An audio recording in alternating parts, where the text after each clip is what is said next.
तो हाय दोस्तों, स्वागत है आप सभी का डेली फटाफट न्यूज़ में। आप देखने वाले हैं देश जगत की 20 बड़ी खबरें। जी हाँ, सिर्फ डेली फटाफट न्यूज़ पर। तो आइए चलिए देखते हैं आज की दिन भर की और देश जगत की 20 बड़ी खबरें। सीबीएसई ने 70% पाठ्यक्रम के साथ जारी किया बोर्ड परीक्षाओं का सैंपल प्रश्न पत्र।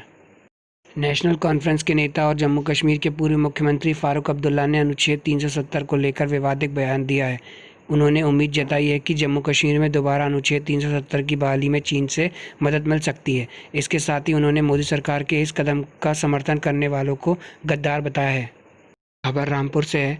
पैरों में हवाई चप्पल, मुंह पर अंगूछा, किसान बनकर धान खरीद केंद्र पहुंचे डीएम का कहना था कि हकीकत जानने के लिए सामान्य व्यक्ति की तरह होना ज़रूरी है।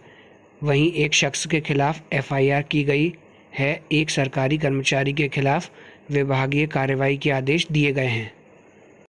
रिया को रिहा हुए 5 दिन हो गए हैं। अब वे और उनकी टीम मिलकर उन सभी लोगों के खिलाफ मोर्चा खोल रही हैं जिन्होंने रिया और सुशांत को लेकर कई दावे किए थे।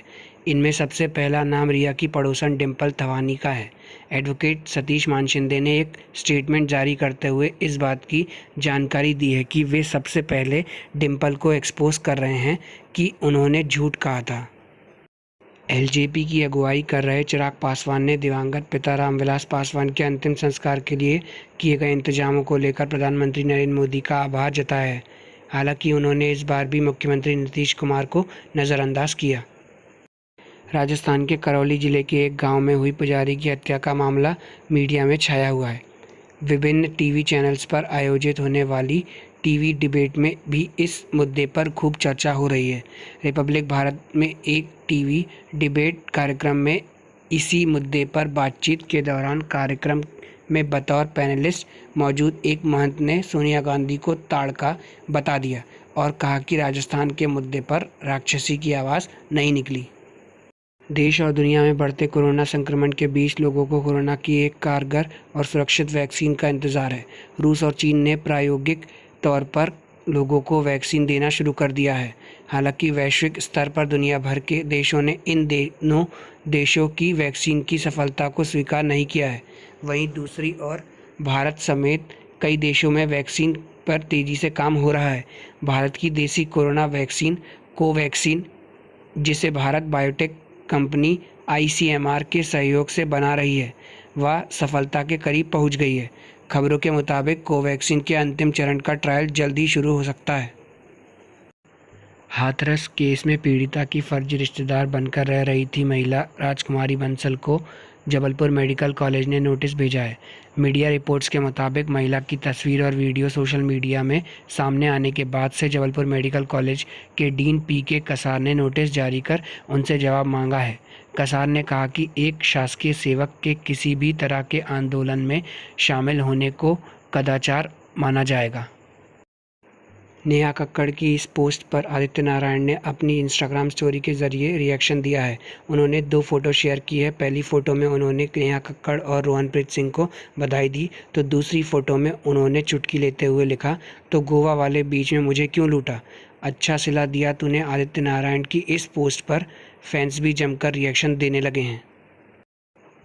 बुरे समय को देखकर गंजे तू क्यों रोया। टीआरपी मामले में रिपब्लिक टीवी पर संबित पात्रा से उलझ गए शिवसेना नेता। शिवसेना नेता संजय गुप्ता बीजेपी प्रवक्ता पर निशाना साधते हुए कहते हैं कि कार्यक्रम में झूठे गवाह आते हैं, झूठे गवाहों के बारे में बताएंगे। संबित पात्रा ने कहा, मेरे लिए टीआरपी मतलब ट्रुथ, रियलिटी और प्रोटेक्शन है। हाथरस कांड की जांच के लिए सीबीआई की टीम पहुंची जिले के बूलागढ़ी गांव। यूपी सरकार की अनुशंसा और एफआईआर दर्ज होने के बाद पहुंची सीबीआई की टीम। हाथरस कांड में हो रहे तमाम दावों के बीच अहम हुई सीबीआई की जांच। सोमवार को लखनऊ हाई कोर्ट में बयान दर्ज कराएगा पीड़िता का परिवार। यूपी में अब क्लास 9वीं से 12वीं तक के बच्चों के लिए स्कूल खोलने के आदेश जारी कर दिए गए हैं। सरकार ने कुछ गाइडलाइंस तय की है। इसका पालन अभिभावकों और स्कूल प्रशासन दोनों को करना होगा। इसके बाद ही बच्चों को स्कूल भेजा जा सकेगा। सरकार ने तय किया है कि यूपी में 19 अक्टूबर से स्कूल खोल दिए जाएंगे। अशोकनगर के राजपुर में कमलनाथ की 11 अक्टूबर को जनसभा थी। कमलनाथ के पहुंचने के पहले पंडाल खचाखच भर गया। जनता ने जोरदार अभिवादन किया। कमलनाथ गदगद हैं। उन्हें लग रहा है कि मध्य प्रदेश की पीठ में घुसे खंजर का बदला लेकर जय जय कमलनाथ बना देगी। दूसरा दृश्य भी है। महाराज ज्योतिरादित्य सिंधिया ग्वालियर चंबल के कार्यकर्ताओं को संदेश दे रहे हैं कि पूरे गांव में संदेश भेज देना। यह चुनाव महाराज का है, यह उपचुनाव नहीं, महाराज के मान सम्मान का चुनाव है। लोग कमलनाथ और दिग्विजय सिंह को उनकी गद्दारी का सबक सिखाएं। मध्य प्रदेश का उपचुनाव कुछ इस तरफ आगे बढ़ रहा है कि जीते तो जय जय कमलनाथ, हारे तो डूबे महाराज। रिपब्लिक टीवी सहित 2 मराठी चैनलों पर फर्जी टीआरपी बनाने की खबर के बीच ऑटो सेक्टर की दिग्गज कंपनी बजाज ऑटो ने 3 चैनलों को विज्ञापन के लिए ब्लैकलिस्ट कर दिया है। बजाज ऑटो के एमडी राजीव बजाज द्वारा लिए गए इस फैसले के बाद बॉलीवुड गीतकार जावेद अख्तर ने उन्हें लायक औलाद बताते हुए ट्विटर पर लिखा कि आपके लिए दिल सम्मान से भरा है। इस ट्वीट के बाद जावेद अख्तर ट्रोल के निशाने पर आ गए हैं। भारत सरकार कोविड-19 के टीके को लेकर कोई झूठा ऐलान नहीं कर रही है। केंद्रीय स्वास्थ्य मंत्री डॉक्टर हर्षवर्धन ने रविवार को यह बात कही। वह संडे संवाद कार्यक्रम में एक सवाल का जवाब दे रहे थे। केंद्रीय मंत्री से पूछा गया था कि वैक्सीन को लेकर सरकार ने पहले 15 अगस्त की तारीख दी, फिर कहा कि 2020 के आखिर तक आएगी। क्या सरकार ये घोषणाएं केवल लोगों को लुभाने के लिए कर रही है? हर्षवर्धन ने कहा कि वैक्सीन डेवलपमेंट में बहुत समय लगता है। उन्होंने साफ किया कि वैक्सीन की उपलब्धता को लेकर कोई आधिकारिक तारीख नहीं दी गई है। आमिर खान की बेटी इरा खान सोशल मीडिया पर काफ़ी एक्टिव रहती हैं। उन्होंने एक वीडियो शेयर कर कहा, मैं 4 साल से डिप्रेशन में हूँ। स्वामित्व स्कीम, पीएम मोदी बोले प्रॉपर्टी रिकॉर्ड होने पर बैंक से आसानी से मिल सकेगा कर्ज। महाराष्ट्र के मुख्यमंत्री उद्धव ठाकरे ने आरे मेट्रो कारशेड के खिलाफ प्रदर्शन करने वाले सभी लोगों पर से केस हटाने का ऐलान किया है। इसके साथ ही सीएम ने आरे के 800 एकड़ जमीन को वन भूमि भी घोषित किया है।